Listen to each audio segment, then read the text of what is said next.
Hey, what's up everybody? The new Avatar Zooms are here, and in this video, I'm gonna go over Jake Sully from Avatar The Way of Wind series. So Jake Sully and Neytiri are the two new Zooms, but for this video, I'm gonna focus on Jake Sully. I will have another video for Neytiri, but right now the drop rates are gonna be really good for Jake Sully. It is going to be a little bit more difficult compared to Neytiri. For me, I have all the other Zooms unlocked, so for me, it's gonna be 42.86 compared to Neytiri. It's gonna be a little bit higher. So the reason why I think it's because Jake Sully is going to be a little bit better compared to Neytiri. So that's why I wanted to review Jake Sully first. So let's get into it and take a look at Jake Sully. So his ability description is going to be clear zooms randomly. And the game demonstration that you're currently watching is a skill level 1 game demonstration. And he's going to clear a total of 22 copies of zooms. And before I get into the stats, if you guys are enjoying this type of content where I review zooms, do monthly leaks, review the pickup capsule and the selection boxes, please consider supporting this channel by subscribing. Really, your subscription really helps me out a lot, so if you haven't subscribed yet, please consider doing so, especially if you really like this game. Alright, so let's take a look at the stats. So Jake Sully does have a pretty low charge up time, so you really only need 15 copies of him cleared off the screen to activate the ability, so that's pretty good. His minimum score is 30 with a maximum score of 1,225. So because his ability is pretty consistent, the maximum score isn't going to be that great. So Jake Sully unfortunately wouldn't be necessarily that great for score, but he is going to be an easy zoom to use. And if you want to get him to skill level 6, you're going to need a total of 36 copies of him. So not too bad, it's not too easy, but it's also not too hard, so it's in that average range. So if you take a look at the skill chart on the bottom right hand corner, you'll see that every single time you level up his ability, you're going to get an additional 3 clears. So these numbers are standard. So if you take a look at skill level 1, he's always going to clear a total of 22 copies. And same for skill level 6, you're always going to get 37. Now there is one exception. And the exception is if the clear ends up being a big zoom, then that's going to add 4 total. So instead of getting 22, you're going to get 26.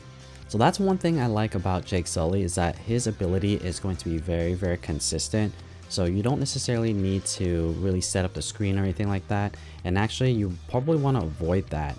Before I get into the strategy, let's take a look at a side-by-side comparison of all 3 of the gameplays at skill level 1, 2, and 3.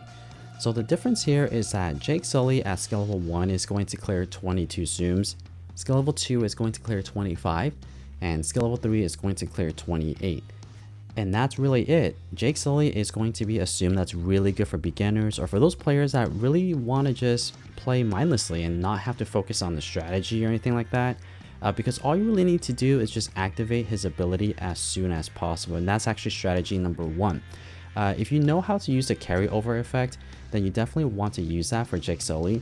Any overcharge, you definitely want to use it for the next ability. So just as a brief explanation, if you are newer to the game and don't know what the carryover effect is, essentially if you focus on skill level 2, I'll show you a demonstration here, is any additional charge that you have will go into the next charge up ability. And this only happens if you're constantly spamming the ability button and pressing it as the zooms are funneling into the charge up bar. So any residual zooms that you clear that don't get added to the charge up bar will go there because you've activated the ability. So that's the overcharge effect. The second thing you want to do is save those magical bubbles. Don't pop them right away. Save them for when you're in between fevers. Fever time is really important for Jake Sully. You always want to stay in fever time as much as possible. So if you're not in fever time, you might want to consider saving those bubbles and pop them in between. So take a look at skill level 2 there. You'll notice that I was not in ability time, or fever time I mean, for a while. So you're going to see that again for skill level 3 here, where I'm not in fever time. So I'm wasting a lot of time there. So the more fevers you get per game, the longer your game duration, meaning that the game's going to go longer and you're going to be able to earn a lot more coins. So those are really the 2 tips that I have for Jake Sully, is that activate the ability as soon as possible, and if you know how to use the carryover effect, then definitely just spam the ability button. I recommend if you watch the charge up bar for Jake Sully, because his charge up is so low, even when it hits halfway, start using your thumb or whatever you're playing with, start tapping the ability button and try to activate it. That's how you really use the carryover effect. And then secondly, save the magic bubbles for the times that you're not in fever time. Okay, so let's take a look at the abilities activated at the same time. Now, Jake Sully has a really cool animation. I feel like he has one of the cooler animations in all of the game. Essentially, he comes in and flies away, and it's very simple, but the graphics is just so cool. Maybe I'm tying it to the movie, so maybe it's a little bit different. But if you take a look at the animation here, or the clears here, it's always going to be consistent. So skill level 1, you're always going to get 22. Skill level 2, you're going to get 25. And skill level 3, you're going to get 28. And like I mentioned at the beginning, there is a caveat to this, is if you have a big zoom on the screen, then that's going to change. But if you don't, then these are going to be your standard numbers. So every single time you could expect the same amount of numbers. And I tried to play where I clear a lot of zooms and see if I could trick it and not give me these numbers. Essentially, it didn't happen. You're always going to get these numbers. All right, so let's take a look at these higher skill levels. So at skill level 4, it's going to clear a total of 31. Skill level 5, it's going to clear 34. And finally, skill level 6, it's going to clear a total of 37.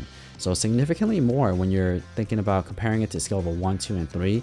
At skill level 6, you're going to clear a lot more zooms automatically. So in theory, you're going to be able to activate more abilities per game.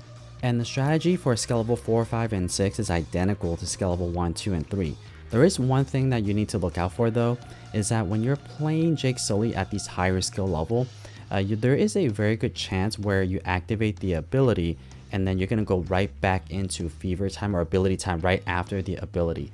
So what you should do is once you activate the ability and a bunch of zoom gets burst away, don't stop pressing the ability button, because there's a good chance that after the animation plays through, you're going to go back into ability time. And I think I might have an example of that in skill level 6 gameplay, so keep an eye out for it. But essentially what you want to do is once you activate the ability, especially if you have a carryover effect, like you saw right there, I was in ability time and I went right back into ability time. So if you didn't see it, just back up about like 15-20 seconds and you'll see that I went back to back abilities. So you'll be able to do that a lot, and you'll see that at skill level 6 there, I was able to use the bubble strategy that I mentioned to you earlier. Essentially save the bubbles and don't burst them until your fever time ends and you try to use it to get back into fever time. I didn't do that for the lower skill levels because I was still trying to figure out the strategy, but really that's the most optimal way of playing, is save the magic bubbles if you can and use them during in between fevers. Okay, so let's take a look at the abilities activated at the same time at skill level 4, 5, and 6. So very similar to the other ones, the ability doesn't change, and I think in none of these gameplays I was able to get a big zoom clear during the ability. So these numbers are going to be 100% standard numbers. So if you take a look at skill level 4, I was able to get 31, skill level 5, 34, and skill level 6, 37. Essentially, every single time you level it up Jake Sully, you're going to get additional 3. So pretty simple sim to use. Overall, I really do like Jake Sully. He's a very easy sim to use and very good for beginners, and I really like his animation.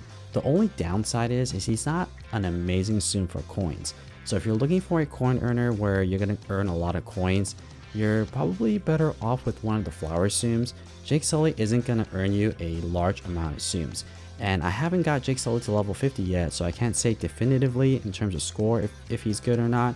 But looking at the stats, it's not that amazing either. But regardless, let me show you the results for all 3 of these gameplays. And you'll see there for these scores that were kind of all over the place. And that's because the supporting zooms weren't necessarily all there, or they weren't maxed out. So some of these gameplays I had supporting zooms that were already at level 50 and some weren't. So that's why you see at skill level 5, I only ended up with 9.9.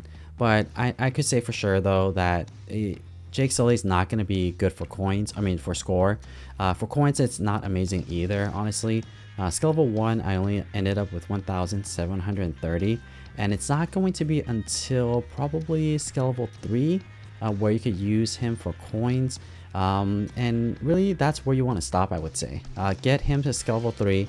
You don't need to invest anymore, because at skill level 3, you're only really spending 3 skill tickets or maybe 3 boxes to get him there, and that's okay. I feel like that's worth it, especially if you don't have a good coin earner, because at skill level 3, you can start using the 5-4 and coin boost to get you a decent amount of coin earnings. So I would say get him to skill level 3, but definitely not worth it to get to skill level 6. Skill level 6, I was only able to get 4,070 coins, which is not amazing for skill level 6 Tsum. But for skill level 3, I think it's okay. Skill level 4, I guess you're using a little bit more skill tickets, but I don't think the trade-off is there. So skill level 3 is probably where you want to stop. So that's my review of Jake Sully. I hope that you guys enjoyed this video and found this content helpful. And if you already watched to the very end, if you haven't subscribed yet, please consider subscribing. Really, your subscription helps me out a lot. And as always, thank you so much for watching.